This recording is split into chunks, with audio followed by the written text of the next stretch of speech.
गुरुदेव के आशीर्वाद से प्राचीन मंत्रों की इस श्रृंखला में एक बार फिर आप सभी का स्वागत है। आज का वीडियो बेहद खास होने वाला है। आज के इस वीडियो में हम आपको हमारी माँ गंगा सप्तमी की आपको कथा सुनाने वाले हैं और एक अनोखा अद्भुत उपाय हम आपको इस वीडियो के माध्यम से बताने जा रहे हैं। बड़ा ही पवित्र दिन है, बड़ा ही पावन दिन है। माता का आशीर्वाद आपके सारे कष्टों को दूर कर देगा, तो इस वीडियो को अंत तक ज़रूर देखिएगा। बैसाख के महीने में शुक्ल पक्ष की सप्तमी के दिन माँ गंगा स्वर्ग लोक से शिव शंकर की जटाओं में पहुंची थी, इसलिए इस दिन को गंगा सप्तमी के रूप में मनाया जाता है, जिस दिन गंगा जी की उत्पत्ति हुई थी।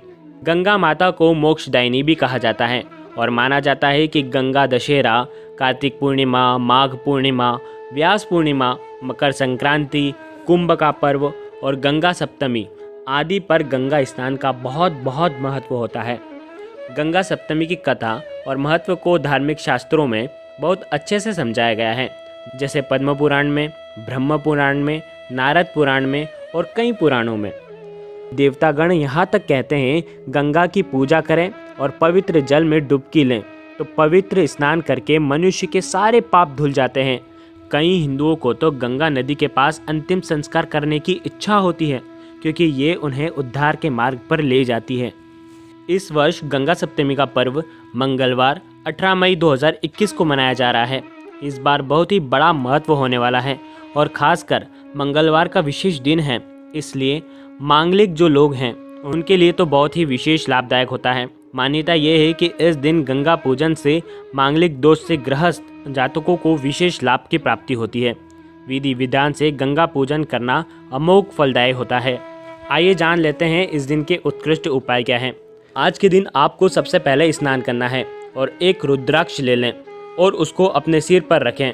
इसके बाद जल सबसे पहले आपके सिर के ऊपर डालें और एक मंत्र बोलें, रुद्राक्षम मस्तके धृत्वा शिरः स्नानं करोति यः गंगा स्नानं फलम तस्य जायते नात्र संशयः।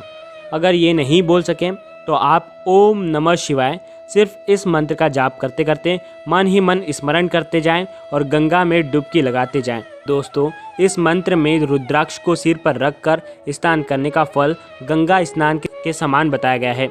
अगर आप किसी तीर्थ स्थल में दूसरे तीर्थ में स्नान कर रहे हैं तो भी उतना ही फल देगा जितना गंगा स्नान का फल मिलता है।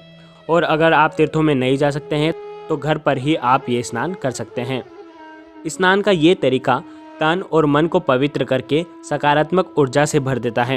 अर्थात रुद्राक्ष को मस्तक पर धारण करके जो भी मनुष्य सिर से स्नान करता है उसे गंगा स्नान के समान परम पवित्र स्नान का फल प्राप्त होता है तथा वह मनुष्य समस्त पापों से मुक्त हो जाता है।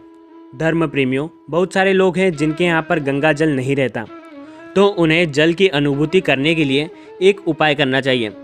घर के ईशान कोण में अर्थात उत्तर पूर्व में पीतल के बर्तन में साधारण सा आप जल भर के रख लें और गंगा माता के मंत्र का 108 बार उच्चारण करें। मंत्र है ओम नमो Bhagwati Healy Healy mealy mealy Gange माँ पावय पावय स्वाहा। इस मंत्र का 108 बार जप करें और जल में आपको एक चुटकी भर कुमकुम डाल दें। अब आपको ये धारणा करनी है कि जल गंगा माता का ही जल है और इसे आप पवित्र मानें। और अब आप इस जल से स्नान भी कर सकते हैं और आप थोड़ा सा जल और अब आप इस जल से आपके घर का छिड़काव भी कर दें। ऐसा करने से व्यक्ति को हर कार्य में सफलता मिलती है। यदि घर में आपके जो छोटे बच्चे हैं जो डरते हैं तो वो जहाँ भी सोते हैं वहाँ पर आप गंगा जल छिड़क दें। साथ ही ऐसा करते समय आप गायत्री मंत्र का भी जाप करें। अगर आपके घर या ऑफिस में वास्तु दोष है तो हर पूर्णिमा और अमावस्या पर असली गंगा जल का जो जल है उसका छिड़काव करने से वास्तु दोष भी खत्म होता है। आइए जानते हैं गंगा सप्तमी की प्राचीन कथा क्या है। हमारी गंगा मैया को पृथ्वी पर लाने के पीछे बहुत सारी लोक कथाएं प्रचलित हैं, लेकिन सबसे पौराणिक है पर्वतराज हिमालय और सुमेरु पर्वत की पुत्री मेना की, अत्यंत रूपवती और सर्वगुण संपन्न 2 कन्याओं की।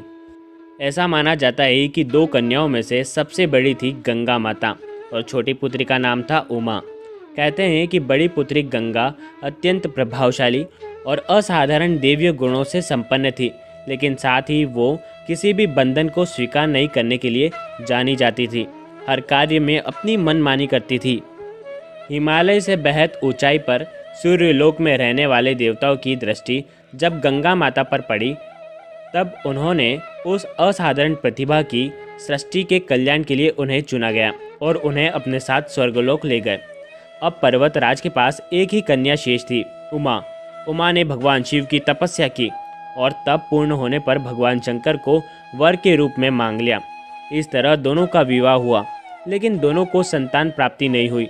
एक दिन भगवान शिव के मन में संतान उत्पन्न करने का विचार आया और ये सूचना सृष्टि के रचनाकार ब्रह्मा जी तक पहुंच गई। तब उनके साथ सभी देवता चिंता में पड़ गए। उन्हें ये समझ में नहीं आ रहा था कि महादेव जैसे अत्यंत तेजस्वी देव की संतान के तेज को कौन संभाल सकेगा। इसका जवाब उन्हें स्वयं भगवान शंकर के अलावा कोई नहीं दे सकता था। तभी अपनी पुकार लेकर वो उनके पास पहुँचे। उनके कहने पर अग्नि ने यह भार ग्रहण किया और परिणाम स्वरूप अग्नि के सामने महान तेजस्वी स्वामी कार्तिकेय का जन्म हुआ। देवताओं के षड्यंत्र से उमा को संतान होने में बाधा पड़ी थी, तो उन्होंने क्रोधित होकर देवताओं को श्राप दिया कि भविष्य में वे कभी भी पिता नहीं बन सकेंगे। इसी बीच सूर्यलोक में विचरण करती हुई गंगा माता से जब उमा की भेंट हुई, तभी गंगा माता ने उमा माता को बताया कि वे असुर लोक में नहीं रहना चाहती, वे अपनी मातृभूमि यानी कि पृथ्वी पर आना चाहती है। यह सुनकर उमा ने गंगा को आश्वासन दिया कि वे भविष्य में उसकी इस प्रार्थना का कोई ना कोई समाधान अवश्य निकालेंगे। और यहीं से गंगा के पृथ्वी पर आने की कथा अध्याय शुरू हुआ। एक राजा सगर थे, उनकी कोई संतान नहीं थी। पति पत्नी के वंश को बढ़ाने के लिए एक पुत्र की कामना की। राजा के 60,000 पुत्र उत्पन्न हुए और वे 60,000 पुत्र एक बार आश्रम में यज्ञ कर रहे थे। तभी कपिल मुनि के आश्रम में उनका चोरी हुआ घोड़ा मिला। उनके पुत्र मंदबुद्धि थे, जिसकी वजह से उन्होंने कपिल मुनि को चोर समझ लिया और अपशब्द कहने लगे। इससे कपिल मुनि की समाधि भंग हुई और आंखें खुलते ही उन्होंने क्रोध में सभी राजकुमारों को अपने तेज से भस्म कर दिया। कोई भी पुत्र घर नहीं पहुंचा। राजा सगर को चिंता हुई और वे अपने तेजस्वी पुत्र अंशुमन को अपने पुत्रों तथा घोड़ों का पता लगाने के लिए उन्होंने उसे भेज दिया।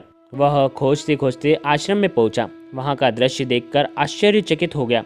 सारे के सारे 60,000 शरीर भस्म हुए पड़े थे और तभी उनकी नज़र मामा गरुड़ पर पड़ी और गरुड़ से सहायता मांगने पर उन्होंने बताया कि कपिल मुनि द्वारा सबको भस्म कर दिया गया है और ये मृत्यु कोई साधारण नहीं है, इसलिए उनका तर्पण करने के लिए कोई भी साधारण सरोवर या जल काफ़ी नहीं है। इसके लिए तो केवल हिमालय की ज्येष्ठ पुत्री गंगा के जल से ही तर्पण करना सही माना जाएगा। यह बात राजा को पता चली। अपने पुत्रों का उद्धार करने के लिए राजा ने निश्चय किया कि गंगा माता को पृथ्वी पर लाना पड़ेगा। इसके कुछ साल बाद महाराजा सगर का देहांत हो गया और अंशुमन को राजगद्दी पर बैठाया गया। जब अंशुमन को राजगद्दी पर बैठाया गया तो वे हिमालय की गोद में जाकर गंगा को प्रसन्न करने के लिए तपस्या करने लगे। इसके बाद भी सफलता हासिल नहीं हुई। अंशुमन के पुत्र दिलीप ने राज्य अपने पुत्र भागीरथ को सौंप दिया और उन्होंने भी गंगा को पृथ्वी पर लाने के लिए तपस्या शुरू कर दी। भगीरथ को कोई संतान नहीं थी, इसके कारण उन्होंने राज्य का भार मंत्रियों को सौंप दिया और हिमालय पर चले गए। उन्होंने घोर तपस्या की और भगवान ब्रह्मा प्रसन्न होकर उनके सामने प्रकट हुए और मनवांछित फल मांगा। भागीरथ ने ब्रह्मा जी से कहा, हे प्रभु, मैं आज आपके दर्शन से अत्यंत प्रसन्न हूँ। कृपा करके आप मुझे सगर के पुत्रों का उद्धार करने के लिए गंगा का जल आप मुझे प्रदान करें तथा मुझे एक संतान भी दें ताकि मेरा वंश नष्ट न हो। तभी ब्रह्मा जी बोले, यदि गंगा के वेग को संभालने की किसी में क्षमता है तो वह है केवल महादेव जी।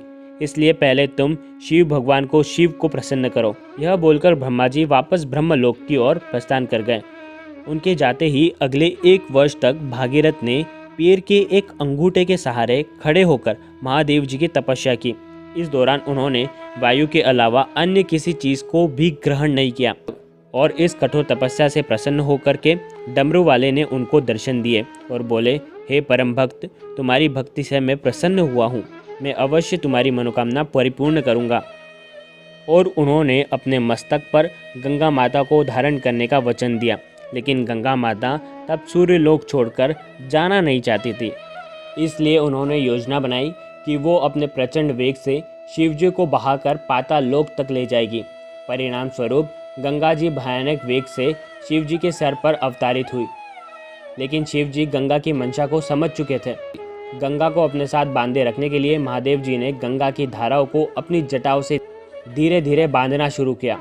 जब गंगा जटाओं से बाहर निकलने में असमर्थ हुई, गंगा जी के इस प्रकार शिव जी की जटाओं में विलीन होते देख भागीरथ ने फिर शिव जी की तपस्या की और भागीरथ ने इस तपस्या से शंकर जी फिर प्रसन्न हुए और आखिरकार गंगा जी को हिमालय पर्वत पर स्थित बिंदुसर में छोड़ दिया।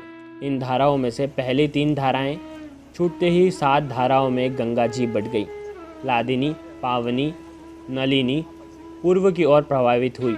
अन्य 3 सु, चक्षुसीता और सिंधु धाराएं पश्चिम की ओर बहीं और आखिरी एवं 7वीं धारा महाराज भागीरथ के पीछे पीछे चल पड़ी। महाराज जहाँ भी जाते हैं वो सारा का सारा उनके पीछे पीछे चलती रहती। एक दिन गलती से चलते चलते गंगा जी उस स्थान पर पहुंच गई जहां ऋषि जानू योग कर रहे थे। गंगा जी बह रही थी। यज्ञ की सारी सामग्री को अपने साथ बहा कर ले गई, जिस पर ऋषि को बहुत गुस्सा आया और उन्होंने क्रोधित होकर गंगा का सारा जल पी लिया। यह देखकर समस्त ऋषि मुनि को बड़ा ही विषम हुआ और वे गंगा जी को मुक्त कराने के लिए उनकी स्तुति करने लगे। अंत में ऋषि जानू ने अपने कानों में से गंगा जी को बहा दिया और उसे अपनी पुत्री के रूप में स्वीकार कर लिया। तब से गंगा जी का नाम जाह्नवी पड़ा। इसके पश्चात वे भागीरथ के पीछे चलते चलते उस स्थान पर पहुंच गई जहां राख पड़ी थी। उस राख पर यह पवित्र जल पड़ने से सागर की सभी पुत्रों की आत्मा स्वर्ग की ओर प्रस्थान कर गई। धर्म प्रेमियों, ये है गंगा सप्तमी की कथा।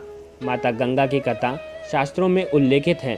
गंगा माता के पवित्र जल से स्नान करेंगे तो रिद्धि, सिद्धि, यश और सम्मान की प्राप्ति होगी और सभी पापों का क्षय होता है। गुरुदेव के आशीर्वाद से प्राचीन मंत्र, यंत्र और उपाय आपको प्रभावना के रूप में दिए जा रहे हैं। आपके अपने इस चैनल को लाइक करें, शेयर करें, सब्सक्राइब करें और बेल आइकन को ज़रूर प्रेस करें। जय माता रानी, जय गुरुदेव, प्रणाम।